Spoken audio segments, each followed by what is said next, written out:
विमलोत्सव बमलोत्कल पुरुषोत्तम जननम पतित धृति करुणास्थिति कृत नूतन पुलिनम मथुरापुर पुरुषोत्तम समगौरपुरटनम हरिकामक हरिधामक हरिनामक रटनम शुभदोदय दिवसे वृष रविजानिजदयितं प्रणमामि च चरणान्तिक परिचारक सहितम्। जगद्गुरु गौड़ी आचार्य भास्कर प्रभुपाद श्रील भक्ति सिद्धांत सरस्वती गोस्वामी ठाकुर जी की जय। श्रील गुरु महाराज जी की जय। दर्शनावस्थान आचार्य वृंद वैष्णव वृंद भजनानंदी वैष्णव वृंद समागत भक्त वृंद की जय। श्री श्री नवद्वीप धाम की जय। श्री नवद्वीप धाम परिक्रमा की जय। श्री नवद्वीप धाम परिक्रमाकारी भक्तबृंद की जय। আমরা গতকাল যদ্দূর পড়েছি তারপর থেকে শ্রীল সচ্চানন্দ ভক্ত ঠাকুর মহাশয়ের শ্রী শ্রী নবদ্বীপ ধাম মাহাত্ম্য পরিক্রমা কাণ্ড চতুর্থ অধ্যায় শ্রী জীবের আগমন ও শ্রী নিত্যানন্দ প্রভু তাঁকে শ্রী নবদ্বীপ তত্ত্ব বলেন। জয় জয় নবদ্বীপ চন্দ্র শচীসুত জয় জয় নিত্যানন্দ রায় অবধূত জয় জয় নবদ্বীপ সর্বধাম সার যথায় হইল শ্রী চৈতন্য অবতার সর্বতীর্থ বাস করি যেই ফল পাই নবদ্বীপে লোভী তাহা একদিনে ভাই সেই নবদ্বীপ পরিক্রমা বিবরণ শাস্ত্র আলোচিয়া গাই শুনো সাধুজন শাস্ত্রের লিখন আর বৈষ্ণব বচন প্রভু আজ্ঞাই তিন মম প্রাণধন এ তিনে আশ্রয় করিব বর্ণন নদিয়া ভ্রমণ বিধি শুনো সর্বজন শ্রী গোস্বামী যাবে ছাড়িলেন ঘর নদিয়া নদিয়া বলি ব্যাকুল অন্তর নবদ্বীপ চন্দ্রদ্বীপ ছাড়িতেহ যত পথ চলে ভাসে দুই চক্ষু তাঁর নয়নের জলে হা গৌরাঙ্গ নিত্যানন্দ জীবের জীবন কবে মোরে কৃপা করি দিবে দর্শন হা হা নবদ্বীপ ধাম সর্বধর্মসার কবে বা দেখিব আমি বলে বারবার কৈশোর বয়স জীব সুন্দর গঠন বৈরাগ্যের পরাকাষ্ঠা অপূর্ব দর্শন চলিয়া চলিয়া কতদিনে মহাশয় নবদ্বীপে উত্তরিল সদা প্রেমময় দূর হইতে নবদ্বীপ করি দর্শন দণ্ডবত হয়ে পড়ে প্রায় অচেতন কতক্ষণ পরে নিজ চিত্ত করি স্থির প্রবেশিল নবদ্বীপে পুলক শরীর বার গোনা ঘাটে আসি জিজ্ঞাসে সবারে কোথা প্রভু নিত্যানন্দ দেখাও আমারে শ্রীজীবের ভাব দেখি কোন মহাজন প্রভু নিত্যানন্দ যথালয় ততক্ষণ হেথা প্রভু নিত্যানন্দ অট্ট অট্ট হাসি শ্রীজীব আসিবে বলি অন্তরে উল্লাসী আজ্ঞা দিল দাসগণে শ্রীজীবে আনিতে অনেক বৈষ্ণবে যায় জীবে সম্বোধিতে সাত্ত্বিক বিকারপূর্ণ জীবের শরীর দেখি জীব বলি সবে করিলেন অস্থির কেহ কেহ আগে গিয়া মহাপ্রেম ভরে নিত্যানন্দ প্রভু আজ্ঞা বিজ্ঞাপন করে প্রভু নিত্যানন্দ নাম করিয়া শ্রবণ ধরণীতে পরে জীব হয়ে অচেতন ক্ষণিক উঠিয়া বলে বড় ভাগ্য মম প্রভু নিত্যানন্দ কৃপা পাইল অধম সেসব বৈষ্ণবগণী দণ্ডবত হয়ে প্রণাম করে জীব প্রফুল্ল হৃদয়ে বলে তুমি সবে মোরে হইলে সদয় নিত্যানন্দ পদ পাই সর্বশাস্ত্রে কয় জীবের সৌভাগ্য হেরি কতেক বৈষ্ণব চরণের ধূলি লয় করিয়া উৎসব সবে মিলি জীবে লয় নিত্যানন্দ যথা বৈষ্ণবে বেষ্টিত প্রভু কহে কৃষ্ণ কথা প্রভু নিত্যানন্দের দেখিয়া দিব্য রূপ জীবের শরীরে হয় ভাব অপরূপ কি অপূর্ব রূপ আজ হেরিনু বলিয়া পড়িল ধরণী তলে অচেতন হইয়া মহাকৃপাবশে প্রভু নিত্যানন্দ রায় জীবে উঠাইয়া লয় আপনার পায় ব্যস্ত হয়ে শ্রীজীব গোস্বামী দাঁড়াইল করজুড়ি নিত্যানন্দে কহিতে লাগিল বিশ্বরূপ বিশ্বধাম তুমি বলরাম আমি জীব কিবা জানি তব গুণগ্রাম তুমি মোর প্রভু নিত্য আমি তব দাস তোমার চরণ ছায়া একমাত্র আস তুমি যারে কর দয়া সেই অনায়াসে শ্রী চৈতন্য পদ পায় প্রেম জলে ভাসে তোমার করুণা বিনা গৌর নাহি পায় শত জন্ম ভজে যদি গৌরাঙ্গে হিয়ায় গৌর দণ্ড করে যদি তুমি রক্ষা করো তুমি যারে দণ্ড করো গৌর তার পর অতএব প্রভু তব চরণ কমলে লইনু শরণ আমি সুকৃতির বলে। তুমি কৃপা করি মোরে দেহ অনুমতি, শ্রী গৌর দর্শনে পাই গৌরে হৌ রতি। যবে রাম কেলি গ্রামে শ্রী গৌরাঙ্গ রায়, আমার পিতৃব্যদয়ে লইলেন পায়। অর্থাৎ শ্রীরূপ গোস্বামী পাদ সমাদর করেছেন। সেই কালে শিশু আমি সজল নয়নে, হেরিলাম গৌর রূপ সদা জাগে মনে। শ্রী গৌরাঙ্গ পদে পড়ি করিনু প্রণতি, শ্রীঅঙ্গ স্পর্শিয়া সুখ পাইলাম অতি।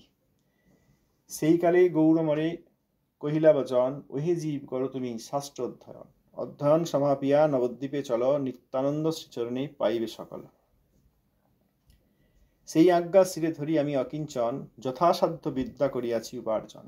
চন্দ্রদ্বীপে পড়িলাম সাহিত্যাদি যত, বেদান্ত আচার্য নাহি পাই মনোমত। প্রভু আজ্ঞা ছিল মোরে বেদান্ত পড়িতে, বেদান্ত সম্মত কৃষ্ণ ভক্তি প্রকাশিতে। আইলাম নবদ্বীপে তোমার চরণে, যেইরূপ আজ্ঞা হয় করি আচরণে। আজ্ঞা হয় যাই ক্ষেত্রে প্রভুর চরণে, বেদান্ত পড়িব সার্বভৌমের সদনে। জীবের মধুর বাক্যে নিত্যানন্দ রাম, জীবে কোলে করি কাঁদে ধৈর্য নাহি পায়। জীবের মধুর বাক্যে নিত্যানন্দ রায়, জীবে কোলে করি কাঁদে ধৈর্য নাহি পায়। বলে শুনা ওহে জীব নিগুড় বচন, সর্বতত্ত্ব অবগত রূপ সনাতন। প্রভু মোরে আজ্ঞা দিল বলিতে তোমায়, ক্ষেত্রে নাহি যাও তুমি নারহ হেথায়। তুমি আর রূপ সনাতন দুই ভাই, প্রভুর একান্ত দাস জানেন সবাই। তোমার প্রতি আজ্ঞা এই বারাণসী গিয়া, বাচস্পতি নিকটেতে বেদান্ত পড়িয়া। একেবারে যাহ তথা হইতে বৃন্দাবন, তথা কৃপা করিবেন রূপ সনাতন। রূপের অনুগ হয়ে যুগল ভজন, কর তথা বেদান্তাদি শাস্ত্র আলাপন। ভাগবত শাস্ত্র হয় সর্বশাস্ত্র সার, বেদান্ত সূত্রের ভাষ্য করহ প্রচার। সার্বভৌমে কৃপা করি গৌরাঙ্গ শ্রীহরি, ব্রহ্মসূত্র ব্যাখ্যা কইল ভাগবত ধরি। সেই বিদ্যা সার্বভৌম শ্রীমধুসূদনে, শিখাইল ক্ষেত্রধামে পরম যতনে। সেই মধু বাচস্পতি প্রভু আজ্ঞা পেয়ে, আছে বারাণসী ধামে দেখো তুমি যে। বাহ্যে তেহ সম্প্রদায়ী বৈদান্তিক হয়, সাংকরী সন্ন্যাসী তাঁর নিকটে পড়য়। ক্রমে ক্রমে সন্ন্যাসী গণের কৃপা করি, গৌরাঙ্গের ব্যাখ্যা শিক্ষা দেয় সূত্র ধরি। পৃথক ভাষ্যের এবে নাহি প্রয়োজন, ভাগবতে করসূত্র ভাষ্যতে গণন। শ্রীমদ্ ভাগবতী হচ্ছে পৃথক ভাষ্যের লেখার প্রয়োজন নেই। কালে যাবে ভাষ্যের হইবে প্রয়োজন, শ্রী গোবিন্দ ভাষ্য তবে হবে প্রকটন। অর্থাৎ শ্রীল বলদেব বিদ্যাভূষণ ঠাকুর তিনি গোবিন্দ ভাষ্য লিখেছিলেন পরবর্তীকালে। সার্বভৌম সসম্পর্ক যেই গোপীনাথ, শুনিল প্রভুর ভাষ্য সার্বভৌম সাত। কালে তেহ প্রভুর ইচ্ছায় জন্ম লয়ে, বলদেবাবেশে যাবে জয়পুর জয়ে। অর্থাৎ যে গোপীনাথ আচার্য ছিলেন তিনি পরবর্তীকালে বলদেব বিদ্যাভূষণ রূপে আবির্ভূত হয়েছেন, এই কথা বলছেন শ্রীল ঠাকুর মহাশয়। তথা শ্রী গোবিন্দ বলে ভাষ্য প্রকাশিয়া, সেবিবে গৌরাঙ্গ পদ জীবে নিস্তারিয়া। এই সব গুঢ় কথা রূপ সনাতন, সকল কহিবে তোমা প্রতি দুইজন। শ্রীল বলদেব বিদ্যাভূষণ ঠাকুর পরবর্তীকালে জয়পুরের গলতাগা দিতে গিয়ে এই শ্রী গোবিন্দ ভাষ্য রচনা করেছিলেন গোবিন্দের কৃপায়, আর তাকে আদেশ করেছিলেন শ্রীল বিশ্বনাথ চক্রবর্তী ঠাকুর। নিত্যানন্দ বাক্য শুনি শ্রীজীব গোসাই, কাঁদিয়া লোটায় ভূমে সংজ্ঞা আর নাই। কৃপা করি প্রভু নিজ চরণ যুগল, শ্রীজীবের শিরে ধরি অর্পিলেন বল। জয় শ্রী গৌরাঙ্গ জয় নিত্যানন্দ রায়, বলিয়া নাচেন জীব বৈষ্ণব সভায়। শ্রীবাসাদি ছিল তথা যত মহাজন, জীবে নিত্যানন্দ কৃপা করি দর্শন। সবে নাচে শ্রী গৌরাঙ্গ নিত্যানন্দ বলি, মহাকল রবে তথা হয় হুলস্থলী। কতক্ষণ পরে নৃত্য করি সম্বরণ, জীবে লয়ে নিত্যানন্দ বসিল তখন। জীবের হইল বাসা শ্রীবাসঙ্গনে, সন্ধ্যাকালে আইল পুনঃ প্রভু দর্শনে। নির্জনে বসিয়া প্রভু গৌরগুণ গায়, শ্রীজীব আসিয়া পড়ে নিত্যানন্দ পায়। যত্ন করি প্রভু তারে নিকটে বসায়, কর জোড় করি জীব সদৈন্য জানায়। জীব বলে প্রভু মোরে করুণা করিয়া, নবদ্বীপ ধাম তত্ত্ব বল বিবরিয়া। প্রভু বলে ওহে জীব বলিব তোমায়, অত্যন্ত নিগূঢ় তত্ত্ব রাখিবে হিয়ায়। যথা তথা ইবে ইহা না কর প্রকাশ, প্রকট লীলার অন্তে হইবে বিকাশ। এই নবদ্বীপ হয় সর্বধাম সার, শ্রী বিরজা ব্রহ্মধাম আদি হয়ে পার, বৈকুণ্ঠের পর শ্বেতদ্বীপ শ্রীগোলক, তদন্তে গোকুল বৃন্দাবন কৃষ্ণলোক। সেই লোক দুই ভাবে হয়তো প্রকাশ, মাধুর্য ঔদার্য ভেদে রসের বিকাশ। মাধুর্যে ঔদার্যপূর্ণ রূপে অবস্থিত, ঔদার্যে মাধুর্যপূর্ণ রূপেতে বিহিত। তথাপিও যে প্রকাশে মাধুর্য প্রধান, বৃন্দাবন বলি তাহা জানে ভাগ্যবান। যে প্রকাশে ঔদার্য প্রধান নিত্য হয়, সেই নবদ্বীপ ধাম সর্ববেদে কয়। অর্থাৎ বিরজা ব্রহ্মলোক ইত্যাদি পার হয়ে যখন বৈকুণ্ঠের উপরে শ্বেতদ্বীপ শ্রী গোলক, তার সর্বশেষ ভাগে অর্থাৎ সর্বোচ্চে গোকুল বৃন্দাবন কৃষ্ণলোক। এই বৃন্দাবন কৃষ্ণলোক দুই ভাগে ভাগ, এক মাধুর্য প্রধান, এক ঔদার্য প্রধান। মাধুর্য প্রধান হলেও ঔদার্য পূর্ণরূপে আছে, ঔদার্য প্রধান হলেও সেখানেও মাধুর্য পূর্ণরূপে আছে। যেখানে মাধুর্য প্রধান সেখানে বৃন্দাবন, আর যেখানে ঔদার্য প্রধান সেই হচ্ছে নবদ্বীপ। যে প্রকাশে ঔদার্য প্রধান নিত্য হয়, সেই নবদ্বীপ ধাম সর্ববেদে কয়। বৃন্দাবন নবদ্বীপে নাহি কিছু ভেদ, রসের প্রকাশ ভেদে করয় প্রভেদ। এই ধাম নিত্য সিদ্ধ চিন্ময় অনন্ত, জড় বুদ্ধি জনে তার নাহি পায় অন্ত। লাদিনী প্রভাবে জীব ছাড়ি জড় ধর্ম, নিত্য সিদ্ধ জ্ঞান বলে পায় তার ধর্ম। সর্ব নবদ্বীপ হয় চিন্ময় প্রকাশ, সেই পীঠে শ্রী গৌরাঙ্গ করেন বিলাস। চর্মচক্ষে লোকে দেখে প্রপঞ্চ গঠন, মায়া আচ্ছাদিয়া রাখে নিত্য নিকেতন। নবদ্বীপে মায়া নাই জড় দেশকাল, কিছু তথা নাহি আছে জীবের জঞ্জাল। কিন্তু কর্মবন্ধ ক্রমে জীব মায়া বসে, নবদ্বীপ ধামে প্রাপঞ্চিক ভাবে বসে। ভাগ্যক্রমে সাধু সঙ্গে প্রেমের উদয়, হয় যাবে তবে দেখি বৈকুণ্ঠ চিন্ময়। অপ্রাকৃত দেশ কাল ধাম দ্রব্য যত, অনায়াসে দেখে সিয় চক্ষে অবিরত। এই তো কহিনু আমি নবদ্বীপ তত্ত্ব, বিচারিয়া দেখো জীব হয়ে শুদ্ধ সত্য। নিতাই জাহ্নবা পদে নিত্য যা রাস, গূঢ় তত্ত্ব করে ভক্তি বিনোদ প্রকাশ। এরপর পঞ্চম অধ্যায় শ্রী মায়াপুর ও শ্রী অন্তর্দ্বীপের কথা।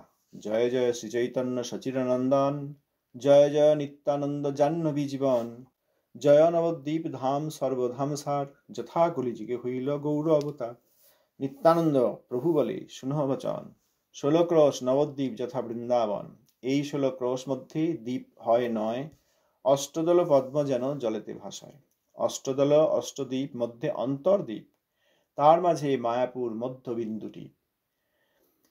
মায়াপুর যোগপীঠ সদা গোলাকার, তথা নিত্য চৈতন্যের বিবিধ বিহার। 30 সহস্র ধনু তার পরিধি প্রমাণ, সহস্রেক ধনু তার ব্যাসের বিধান। 3000 ধনু তার পরিধি, একটা বৃত্ত হলে তার পরিধি 3000 ধনু, আর ব্যাস হবে 1 সহস্র ধনু, 1000 ধনুর পরিমাণ। এই যোগপীঠ মাঝে বৈশের পঞ্চতত্ত্ব, অন্যস্থান হইতে যোগপীঠের মহত্ব। অতি শীঘ্র গুপ্ত হবে প্রভুর ইচ্ছায়, ভাগীরথী জলে হবে সঙ্গোপিত প্রায়। কভু পুনঃ প্রভু ইচ্ছা হবে বলবান, প্রকাশ পাইবে ধাম হবে দীপ্তমান। নিত্যধাম কভুকালে লোপ নাহি হয়, গুপ্ত হয়ে পুনর্বার হয়তো উদয়। ভাগীরথী পূর্ব তীরে হয় মায়াপুর, মায়াপুরে নিত্য আছেন আমার ঠাকুর। লোকদৃষ্টে সন্ন্যাসী হইয়া বিশ্বম্ভর, ছাড়ি নবদ্বীপ ফিরে দেশ দেশান্তর। বস্তুত গৌরাঙ্গ মোর নবদ্বীপ ধাম, ছাড়িয়া না যায় কভু মায়াপুর গ্রাম। অতএব গৌরসুন্দর লোকদৃষ্টিতে সন্ন্যাস নিয়ে তিনি বিভিন্ন দেশে গেলেন জীব উদ্ধার কার্যে, প্রেম প্রদান করতে, কিন্তু গৌরসুন্দর প্রকৃত প্রস্তাবে কখনো মায়াপুর ধাম পরিত্যাগ করে যান না, যেমন কৃষ্ণ কখনো ব্রজধাম পরিত্যাগ করেন।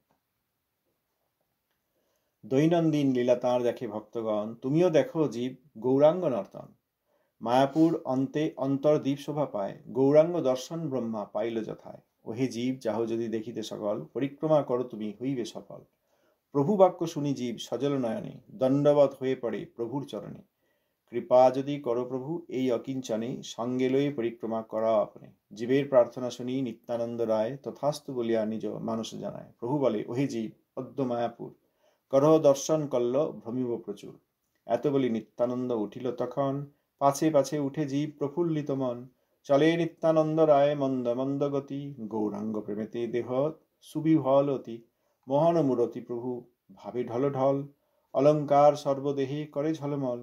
যে চরণ ব্রহ্মা শিব ধ্যানে নাহি পায়। শ্রীজীবে করিয়া কৃপা সে পদ বাড়ায়। পাছে থাকি জীব লয় পদাঙ্কের ধুলি, সর্ব অঙ্গে মাখিয়ে চলে বড় কুতূহলী।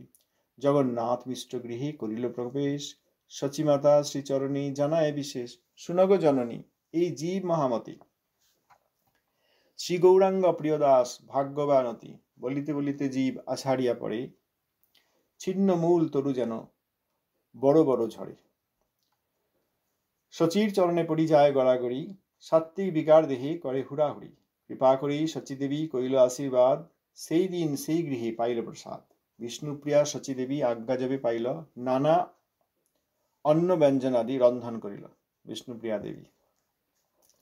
শ্রীবংশী বদনানন্দ প্রভু কতক্ষণে, শ্রী গৌরাঙ্গে ভোগ নিবেদিল সযতনে। ঈশান ঠাকুর স্থান করি অতঃপর, নিত্যানন্দে ভুঞ্জাইল হরিশন্তর। পুত্র স্নেহে শচীদেবী নিত্যানন্দে বলে, খাও বাছা নিত্যানন্দ জননীর স্থলে। এই আমি গৌরচন্দ্রে ভুঞ্জানু গোপনে, তুমি খাইলে বড় সুখী হই আমি মনে। অর্থাৎ গোপনে শচীমা মহাপ্রভুকে ভোগ দিলেন, এরপর নিত্যানন্দ প্রভুকে খেতে বলছেন, তুমি খেলে আমি বড় সুখী হব। জননীর বাক্যে প্রভু নিত্যানন্দ রায়, ভুঞ্জিল আনন্দে জীব অবশিষ্ট পায়। জীব বলে ধন্য আমি মহাপ্রভু ঘরে, পাইনু প্রসাদন্ন এই মায়াপুরে। ভোজন করিয়া তবে নিত্যানন্দ রায়, শচীদেবী শ্রীচরণে হইল বিদায়। যাইবার কালে সঙ্গে বংশীকে লইল, শ্রীজীব বংশীর পদে প্রণতি করিল। জীব প্রতি বলে প্রভু এ বংশী বদন, শ্রীকৃষ্ণের প্রিয় বংশী জানে ভক্তজন। ইহার কৃপায় জীব হয় কৃষ্ণাকৃষ্ট, মহারাজ লভে সবে হইয়া সতৃষ্ণ।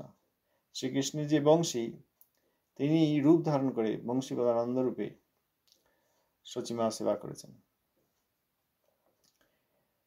দেখো জীব এই গৃহে চৈতন্য ঠাকুর, আমাসভা লয়ে লীলা করিল প্রচুর। এই দেখো জগন্নাথ মিশ্রের মন্দির, বিষ্ণু পূজা নিত্য যথা করিতেন ধীর। এই গৃহে করিতেন অতিথি সেবন, তুলসী মণ্ডপ এই করহ দর্শন। শ্রী গৌরাঙ্গ চন্দ্র গৃহে ছিলা যতকাল, পিতার আচার পালিতেন ভক্তপাল। এবে সব বংশী ঠাকুরের তত্ত্বাধীনে, ঈশান নির্বাহ করে প্রতি দিনে দিনে। এই স্থানে ছিল এক নিম্ব বৃক্ষবর, প্রভুর পরশে বৃক্ষ হইল অগোচর। যত কাঁদে নিত্যানন্দ করিয়া বর্ণন, জীব বংশী দুহে তত করেন ক্রন্দন। দেখিতে দেখিতে তথা আইল শ্রীবাস, সারি জানি চলে ছাড়ি জগন্নাথ বাস। শতধনু উত্তরেতে শ্রীবাসঙ্গন, জীবে দেখাইল প্রভু আনন্দিত মন। যোগপীঠ থেকে মহাপ্রভু আবির্ভাব স্থান শ্রী যোগপীঠ থেকে, শ্রী জগন্নাথ মিশ্রের ভবন থেকে 100 ধনু, একটা ধনুকের যতটা দৈর্ঘ্য তার 100 পদ। শতধনু উত্তরে শ্রীবাসঙ্গন। শ্রীবাসঙ্গনে জীব যায় গড়াগড়ি, স্মরিয়া প্রভুর লীলা প্রেম হুড়াহুড়ি। শ্রীজীব উঠিবা মাত্র দেখে এক রঙ্গ, নাচিছে গৌরাঙ্গ লয়ে ভক্ত অন্তরঙ্গ। মহাপ্রভুকে শ্রীবাসঙ্গনে ভক্তগণের সঙ্গে নৃত্য করতে দর্শন করলেন। মহা সংকীর্তন দেখি বল্লভ নন্দন, সর্বভক্ত মাঝে প্রভুর অপূর্ব নর্তন। বল্লভ নন্দন মানে জীব গোসাইপাদ, পিতার নাম বল্লভ। বল্লভ হচ্ছেন রূপ গোসাইপাদ আর সনাতন গোসাইপাদের ভাই। জীব গোসাইপাদ রূপ সনাতনের ভ্রাতুষ্পুত্র। নাচিছি অদ্বৈত প্রভু নিত্যানন্দ রায়, গদাধর হরিদাস নাচে আর গায়। শুক্লাম্বর নাচে আর শত শত জন, দেখিয়া প্রেমেতে জীব হইল অচেতন। চেতন পাইলে আর সে রঙ্গ না ভাই, কাঁদি জীব গোস্বামী করেন হায় হায়। কেন মোর কিছু পূর্বে জন্ম নহিল, এমন কীর্তনানন্দ ভাগ্যে না ঘটিল। প্রভু নিত্যানন্দ কৃপা অসীম অনন্ত, সেই বলে ক্ষণকাল হইনু ভাগ্যবন্ত। ইচ্ছা হয় মায়াপুরে থাকি চিরকাল, ঘুচিবে সম্পূর্ণ রূপে মায়ার জঞ্জাল। দাসের বাসনা হইতে প্রভু আজ্ঞা বড়, মায়াপুর ছাড়িতে অন্তর ধড়ফড়। তথা হইতে নিত্যানন্দ জীবে লয়ে যায়, 10 ধনু উত্তরে অদ্বৈত গৃহ পায়। প্রভু বলে দেখো জীব সীতানাথালয়, হেথা বৈষ্ণবের গোষ্ঠী সদাই মিলয়। অর্থাৎ শ্রীবাস ঠাকুরের মন্দিরের বাড়ির চত্বরে এই অদ্বৈত প্রভুকে ঘর দিয়েছিলেন। সেই গৃহে অদ্বৈত প্রভু এসে থাকতেন সীতাদেবী। সেইটা 10 ধনু উত্তরে। হেতা সীতানাথ কইল কৃষ্ণের পূজন, হুঙ্কারে আনিল মোর শ্রী গৌরাঙ্গ ধন। তথা গড়াগড়ি দিয়া চলে চারিজন, পঞ্চধনু পূর্বে গদাধরের ভবন। গদাধরাঙ্গন অদ্বৈত প্রাঙ্গণ থেকে পূর্ব দিকে 5 ধনু দূর। তথা হইতে দেখাইল নিত্যানন্দ রায়, সর্ব পারিষদ গৃহ যথায় তথায়। ব্রাহ্মণ মণ্ডলী গৃহ করিয়া দর্শন, তবে চলে গঙ্গা তীরে হর্ষে চারিজন। মায়াপুর সীমা শেষে বৃদ্ধ শিবালয়, অর্থাৎ যোগপীঠ থেকে এই যে বৃদ্ধ শিবালয় আছে তদ্দূর পর্যন্ত মায়াপুর। বৃদ্ধ শিবালয়ের দক্ষিণে অন্তর্দ্বীপই ঠিকই, ঈশ্বরদান, কিন্তু মায়াপুর নয়। এখন লোকে এই মায়াপুর বলতে কোন জায়গাটা বুঝতেই পারে না, এমনই কলির খেলা। মায়াপুর এই যোগপীঠ থেকে বৃদ্ধ শিবালয় পর্যন্ত। মায়াপুর সীমা শেষে বৃদ্ধ শিবালয়, জাহ্নবীর তটে দেখি জীব মহাশয়। প্রভু বলে, মায়াপুরে ইনি ক্ষেত্রপাল, প্রৌঢ়া মায়া শক্তি অধিষ্ঠান নিত্যকাল। প্রভু যবে অপ্রকট হইবে তখন, তাহার ইচ্ছায় গঙ্গা হইবে বর্ধন। মায়াপুর প্রায় গঙ্গা আচ্ছাদিবে জলে, শতবর্ষ রাখি পুনঃ ছাড়িবেন বলে। স্থানমাত্র জাগিবে, গৃহণা রহিবে, বাসহীন হয়ে কত কাল স্থিত হবে। পুনঃ প্রভু ইচ্ছা হবে বলবান, হবে মায়াপুরে এই রূপ বাসস্থান। এই সব ঘাট গঙ্গা তীরে পুনঃ হবে, প্রভুর মন্দির করিবেন ভক্ত সবে। অদ্ভুত মন্দির এক হইবে প্রকাশ, গৌরাঙ্গের নিত্য সেবা হইবে বিকাশ। প্রৌঢ়া মায়া বৃদ্ধ শিব আসি পুনরায়, নিজ কার্য সাধিবে প্রভুর ইচ্ছায়। এই অদ্ভুত মন্দির যোগবীর শিব মন্দিরকে উল্লেখ করেছেন শ্রীল ভক্তিবিনোদ ঠাকুর মহাশয়। নিজ কার্য সাধিবে প্রভুর ইচ্ছায়, এত শুনি জীব তবে করজোড় করি, প্রভুরে জিজ্ঞাসে বার্তা পদযোগ ধরি। ওহে প্রভু তুমি শেষ তত্ত্বের নিদান, ধামরূপ নাম তত্ত্ব তোমার বিধান। যদিও প্রভুর ইচ্ছা মতে কর্ম করো, তবু জীব গুরু তুমি সর্বশক্তি ধর। গৌরাঙ্গে তোমাতে ভেদ যেই জন করে, পাষণ্ডী মধ্যে তারে বিজ্ঞজন ধরে। গৌর নিত্যানন্দ অভেদ, ভেদ করলে তারা পাষণ্ডী। সর্বজ্ঞ পুরুষ তুমি লীলাবতার, সংশয় জাগিল এক হৃদয় আমার। যে সময়ে গঙ্গা লুকাইবে মায়াপুর, কোথা যাবে শিব শক্তি বলহ ঠাকুর। নিত্যানন্দ বলে, জীব শুনহ বচন, গঙ্গার পশ্চিম ভূমি করহ দর্শন। ওই উচ্চ চড়া দেখো পারডাঙ্গা নাম, তথা আছে বিপ্রমণ্ডলীর এক গ্রাম। তাহার উত্তরে আছে জাহ্নবী পুলিন, ছিন্ন ডেঙা বলিতারে জানেন প্রবীণ। এই তো পুলিনে এক নগর বসিবে, তথা শিব শক্তি কিছু দিবস রহিবে। ও পুলিন মাহাত্ম্য কি কহিবারে পারে, রাসস্থলী আছে যথা জাহ্নবীর ধারে। বালুময় ভূমি বটে চর্মচক্ষে ভাই, রত্নময় নিত্যধাম দিব্য লীলাতায়। মায়াপুর হয় শ্রী গোকুল মহাবন, পারডাঙ্গা সট্টিকার স্বরূপ গণন। তথা আছে বৃন্দাবন শ্রীরাসমণ্ডল, কালীয় স্থানে হবে গান কোলাহল। মায়াপুর শ্রীপুলিন মধ্যে ভাগীরথী, সবে লয়ে গৌরধাম জানো মহামতি। পঞ্চক্রোশ ধাম যেবা করিবে ভ্রমণ, মায়াপুর শ্রীপুলিন করিবে দর্শন। ফাল্গুনী পূর্ণিমা দিনে যে করে ভ্রমণ, পঞ্চক্রোশ ভক্ত সহ পায় নিত্যধন। ওহে জীব গুড় কথা শুনহ আমার, শ্রী গৌরাঙ্গ মূর্তি শোভে শ্রী বিষ্ণু প্রিয়ার। ওই কালে মিশ্র বংশোদ্ভব বিপ্রগণ, সট্টিকার ধামে লবে শ্রীমূর্তি রতন। 400 বর্ষ গৌর জন্মদিন ধরি, হইলে শ্রীমূর্তি সেবা হবে সর্বোপরি। এই সব কথা এবে রাখো অপ্রকাশ, পরিক্রমা কর হয়ে অন্তরে উল্লাস। বৃদ্ধ শিব ঘাট হইতে ত্রিধনু উত্তর, গৌরাঙ্গের নিজ ঘাট দেখো বিজ্ঞবর। এই স্থানে বাল্যলীলা ছলে গৌরহরি, ভাগীরথী ক্রীড়া করিলেন চিত্তকরী। যমুনার ভাগ্য দেখি হিমাদ্রি নন্দিনী, অর্থাৎ গঙ্গা, বহু তপ কৈল হইতে লীলার সঙ্গিনী। কৃষ্ণ কৃপা করি বলে দিয়া দর্শন, গৌররূপে তব জলে করিব ক্রীড়ন। যমুনা কৃষ্ণের লীলার সঙ্গিনী হয়েছেন, অতএব গঙ্গা হিমাদ্রি নন্দিনী গঙ্গা ভাবলেন আমার এরকম ভাগ্য কবে। তখন কৃষ্ণ কৃপা করে দর্শন দিয়ে তাকে বলেছেন, যখন গৌরূপে আসবে তখন তোমার জলে আমি ক্রীড়া করব। সেই লীলা করিল যথা ত্রিভুবন রায়, ভাগ্যবান জীব দেখি বড় সুখ পায়। পঞ্চদশ ধনু যেই ঘাট তদুত্তরে, মাধায়ের ঘাট বলি ব্যক্ত চরাচরে। তাহলে এই বৃদ্ধ শিবের ঘাট থেকে ত্রিধনু উত্তর, 3টে ধনু উত্তর, মানে একদম কাছেই গৌরাঙ্গের নিজ ঘাট। সেখান থেকে 50 ধনু উত্তরে মাধাইয়ের ঘাট।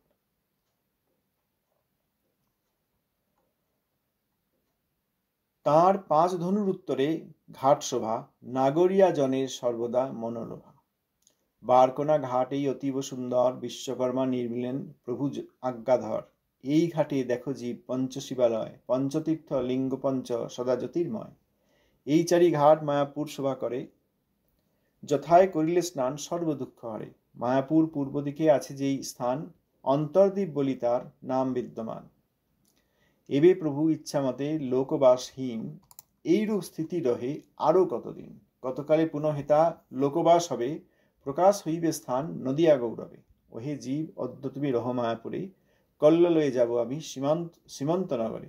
এত শুনি জীব তবে বলেন বচন, সংশয় উঠিল এক করহ শ্রবণ, যবে গঙ্গা দেবী মায়াপুর আচ্ছাদন, উঠাইয়া লইবেন না রবে গোপন।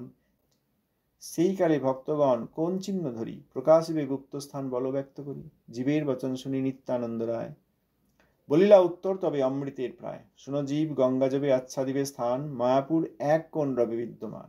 তথায় জবনবাস হইবে প্রচুর, তথাপি রহিবে নাম তার মায়াপুর। অবশিষ্ট স্থানের পশ্চিম দক্ষিণেতে, অবশিষ্ট স্থানের পশ্চিম দক্ষিণেতে পঞ্চশত ধনু পারে পাইবে দেখিতে। কিছু উচ্চ স্থান সদা তৃণ আবরণ, সেই স্থান জগন্নাথ মিশ্রের ভবন। তথা হইতে পঞ্চধনু বৃদ্ধ শিবালয়, এই পরিমাণ ধরি করিবে নির্ণয়। শিবডোবা বলি খাদ দেখিতে পাইবে, সেই খাদ গঙ্গা তীর বলিয়া জানিবে। ভক্তগণ এই রূপে প্রভুর ইচ্ছায়, প্রকাশিবে লুপ্ত স্থান জানিব নিশ্চয়। প্রভুর শতাব্দী চতুষ্টয় অন্ত যাবে, লুপ্ত তীর্থ উদ্ধারের যত্ন হবে তবে। শ্রীজীব বলেন, প্রভু বল এখন অন্তর্দ্বীপ নামের যে যথার্থ কারণ। প্রভু বলে, এই স্থানে দাপরের শেষে তপস্যা করিল ব্রহ্মা, গৌর কৃপা আসে। গোবৎস গোপাল সব করিয়া হরণ, ছলিল করিয়া মায়া গোবিন্দের মন। ছলিল করিয়া মায়া গোবিন্দের মন, নিজ মায়া পরাজয় দেখি চতুর্মুখ। নিজ কার্য দোষে বড় পাইল অসুখ। বহু স্তব করি কৃষ্ণে করিল মিনতি, ক্ষমিল তাহার দোষ বৃন্দাবনপতি। তবু ব্রহ্মা মনে মনে করিল বিচার, ব্রহ্মবুদ্ধি মোর হয় অতিশয় ছাড়। এই বুদ্ধি দোষী কৃষ্ণ প্রেমেতে রহিত, ব্রজলীলা রস ভোগে হইনু বঞ্চিত। গোপাল হইয়া জন্ম পাইতাম যদি, সেবিতাম অনায়াসে গোপিকার স্বামী। সে লীলা রসেতে মোর না হইল গতি, সে লীলা রসেতে মোর না হইল গতি। এবে শ্রী গৌরাঙ্গে মোর না হয় কুমতি। এই বলি বহুকাল অন্তর্দ্বীপ স্থানে, তপস্যা করিয়া ব্রহ্মা রহিল ধ্যানে। কতদিনে গৌরচন্দ্র করুণা করিয়া, চতুর্মুখ সন্নিধানে কহেন আসিয়া, ওহে ব্রহ্মা তব তপে তুষ্ট হয়ে আমি আসিলাম দিতে যাহা, আশা করো তুমি। নয়ন মেলিয়া ব্রহ্মা দেখি গৌর রায়, অজ্ঞান হইয়া ভূমে পড়িল তথায়। ব্রহ্মার মস্তকে প্রভু ধরিল চরণ, দিব্য জ্ঞান পেয়ে ব্রহ্মা করয় স্তবন। আমি দীনহীন অতি অভিমান বসে, পাশরিয়া তব পদ ফিরি জড় রসে। আমি পঞ্চানন ইন্দ্র আদিদেবগণ, অধিকৃত দাস তব শাস্ত্রের লিখন। শুদ্ধ দাস হইতে আমাদের ভাগ্য নয়, অতএব মায়ামোহ জাল বিস্তারয়। প্রথম পরার্ধ মোর কাটিল জীবন, এবে তো চরম চিন্তা করয়ে পেশন। দ্বিতীয় পরার্ধ মোর কাটিবে কেমনে, বহির্মুখ হইলে যাতনা বড় মনে। এই মাত্র তব পদে প্রার্থনা আমার, প্রকট লীলায় যেন হই পরিবার। ব্রহ্মবুদ্ধি দূরে যায় হেন জন্ম পাই, তোমার সঙ্গেতে থাকি তব গুণ গাই। ব্রহ্মার প্রার্থনা শুনি গৌর ভগবান, তথাস্তু বলিয়া বর করিলেন দান। যে সময়ে মমলীলা প্রকট হইবে, যবনের গৃহে তুমি জনম লভিবে। আপনাকে হীন বলি হইবে জ্ঞান, হরিদাস হবে তুমি শূন্য অভিমান। 3 লক্ষ হরিনাম জিহ্বাগ্রে নাচিবে, নির্জান সময়ে তুমি আমাকে দেখিবে। এই তো সাধন বলে দ্বিপরার্ধ শেষে, পাবে নবদ্বীপ ধাম মজি নিত্য রসে। ওহে ব্রহ্মা শুনো মোর অন্তরের কথা, ব্যক্ত কভু না করিবে শাস্ত্রে যথাযথা। ভক্তভাব লয়ে ভক্তিরস আস্বাদিব, পরম দুর্লভ সংকীর্তন প্রকাশিব। অন্য অন্য অবতার কালে ভক্ত যত, ব্রজরসে সবে মাতাইব করিরত। শ্রী রাধিকা প্রেমবদ্ধ আমার হৃদয়, তাঁর ভাব কান্তি লয়ে হইব উদয়। কিবা সুখ রাধা পায় আমারে দেখিয়া, সেই সুখ আস্বাদিব রাধা ভাব লইয়া। আজি হইতে তুমি মোর শিষ্যতা লভিবে, হরিদাস রূপে মরি সতত সেবিবে। এত বলি মহাপ্রভু হইল অন্তর্ধান, আছাড়িয়া পরে ব্রহ্মা হইয়া অজ্ঞান। হা গৌরাঙ্গ দীনবন্ধু ভগত বৎসল, কবে বা পাইব তব চরণ কমল।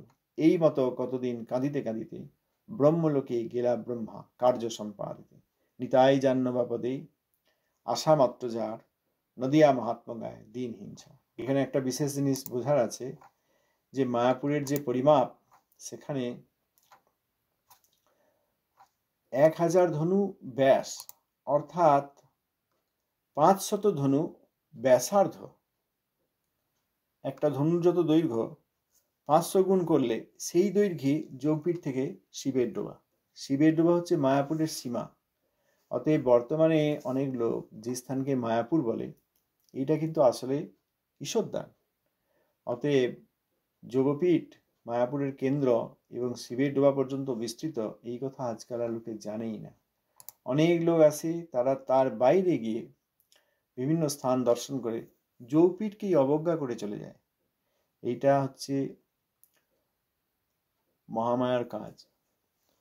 মহামায়া সবাইকে শ্রী মায়াপুর ধাম, মহাপ্রভুর আবির্ভাব স্থান, যোগপীঠ, যা শ্রীল ভক্তিবিনোদ ঠাকুর মহাশয় আবিষ্কার করেছেন, এইটা আর সবাইকে দেখতে দিচ্ছে না। মায়াপুর নামকেই সরিয়ে দিচ্ছে। এটা দুর্ভাগ্যজনক। এখন শ্রী নবদ্বীপ ধাম মাহাত্ম্য পড়লে আমরা এই কথা জানতে পারি। আচ্ছা, আজ এই পর্যন্ত থাক। ধন্যবাদ, প্রণাম।